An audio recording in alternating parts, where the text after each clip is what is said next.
안녕하세요. 오늘은 창세기 42장의 말씀을 가지고 믿음으로 살아가는, 감정이 아니라 믿음으로 살아가는 인생, 이런 제목으로 함께 말씀을 나누죠. 요셉이 총리가 된 다음에 그가 꿈을 해석한 대로 7년 풍년과 7년의 흉년이 시작되었습니다. 7년 동안 풍년 들었던 음식을 저장했지만 결국 시간이 지나면서 식량이 떨어지게 되었고, 야곱과 그의 가족도 돈은 많았지만 식량을 구하지 못하게 되었습니다. 그런데 야곱이 이집트에는 식량이 있다는 소식을 듣게 되어 베냐민을 제외한 아들 모두를 이집트로 식량을 구하러 보내게 되죠. 그리고 오늘 요셉은 식량을 구하러 온 형제들을 22년이 지나서 만나게 되고, 형들이 뉘우치고 있는지를 알아보기 위해서 시험을 하게 됩니다. 42장부터 45장까지 연결이 되어 있는 내용인데요, 요셉은 형들의 마음을 두 가지로 시험을 하죠. 하나는 자기를 죽이려고 했고 노예로 팔았던 악한 행동을 뉘우쳤는가를 시험했고, 또 하나는 자기를 미워했던 형들이 자기의 친동생인 베냐민은 미워하지 않았는가에 대한 시험이었습니다. 형들은 이 시험을 통해서 요셉을 팔았던 과거를 괴로워하고 후회하고 있다는 사실을 알게 되었고요, 역시 또한 자기의 동생 베냐민을 미워하지 않고 사랑했다는 사실을 알게 되었습니다. 그래서 요셉은 이 시험을 통해 형들과 서로 눈물로 화해하고 진정한 가족의 모습을 회복하게 됩니다. 그런데 지금 요셉의 용서와 화해가 중요한 것은 단지 개인의 감정을 해결하는 그 어떤 가정의 차원 문제를 넘어서 하나님 나라를 세우는 믿음으로 나아가는 모습입니다.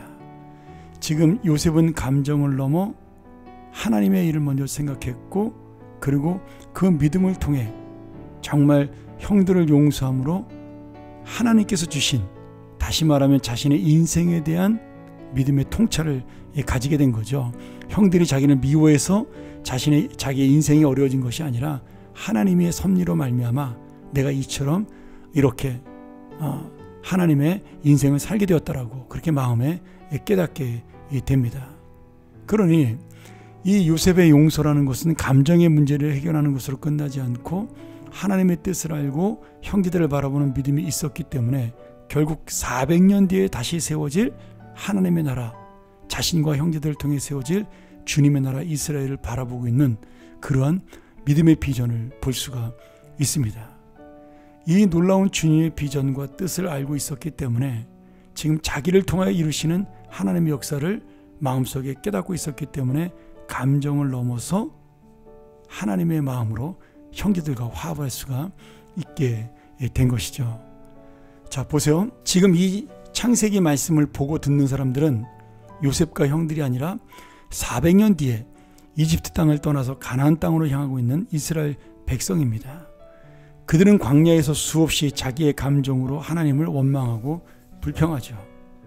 자기들을 노예 생활에서 구원하여 가나안 땅으로 인도하시고 하나님의 나라를 세우시기 원하는 하나님의 뜻과는 전혀 상관없이 그저 불평과 원망 속에 자기의 감정에 충실하게 살아갑니다. 그런데 지금 이 말씀을 듣고 보는 사람들이 이 말씀을 보면서 어떤 마음을 가져야 될까요? 지금 요셉이 갖고 있었던 하나님의 통찰력, 미래를 바라보는 비전, 그리고 자신의 이 힘들었던 인생을 통해서도 하나님이 인도하셨다는 사실을 깨닫는 그 믿음, 이 모든 것들을 말씀을 통해 깨달았다면 아마 이스라엘 사람들은 광야에서 그렇게 불평이나 원망하지 않았을 것입니다. 마찬가지입니다. 지금 이 말씀을 듣고 보는 우리들도 요셉과 형들이 아니라 이 땅에서 살고 있는 바로 하나님의 자녀들입니다. 우리도 역시 내 감정과 내 생각을 넘어선 그런 놀라운 믿음을 가져야 된다는 것을 보여주고 있는 거죠. 오늘 이스라엘 백성들은 기적을 보면서 광야에서 날마다 구름기둥과 불기둥 만나를 보면서 그것이 자기들의 능력이라고 생각을 했습니다. 그것이 아니라 하나님의 은혜였죠. 오늘 여러분, 우리가 그것을 깨달아야 요셉이 살아온 인생의 은혜를 깨닫고 형들을 용서할 수 있고 자신의 은사와 자리를 가지고 이 세상에 큰 영향력을 끼치며 많은 사람의 생명을 살리는 사명으로까지 나아갈 수가 있었던 겁니다. 바로 그 믿음이 바로 우리의 믿음이 돼야 되겠죠. 그런 의미로 정말 이 하나님의 나라는 결국 하나님의 뜻을 아는 자, 하나님의 그 통찰력을 깨닫고 살아가는 자가 세울 수 있는 그런 나라라고 믿습니다.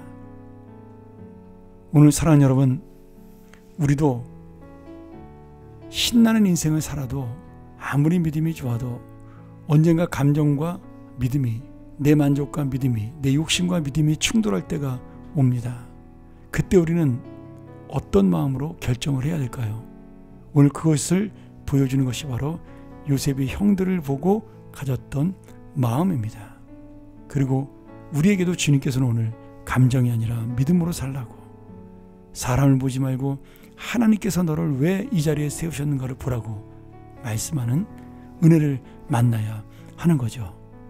오늘 이 말씀 통해서 다시 한번 감정을 넘어 믿음으로 살았던 요셉, 그리고 그 믿음으로 하나님의 영광을 드러내고 많은 생명에게 좋은 영향을 끼쳤던 그 놀라운 믿음, 그것이 바로 우리의 믿음이 되기를 주의 이름으로 간절히 축원합니다. 함께 기도하죠. 하나님 아버지, 오늘 22년 만에 자기를 미워했던 형들을 만난 요셉의 마음, 그 마음 가운데 사람의 감정이 아닌 하나님의 생각으로 그들을 바라봤던 요셉의 믿음이 바로 우리의 믿음 되게 하여 주옵소서. 그리하여 내가 있는 이 자리에서 더 넓게 하나님의 뜻을 바라보고 내가 가진 능력과 힘과 은사로 어떻게 하나님의 뜻을 이룰 수 있는 그런 삶을 살 수 있는지 믿음으로 고민하는, 감정보다 믿음이, 내 생각과 욕심보다 하나님의 나라가 우선되는 그러한 놀라운 은혜의 삶이 되게 하여 주옵소서.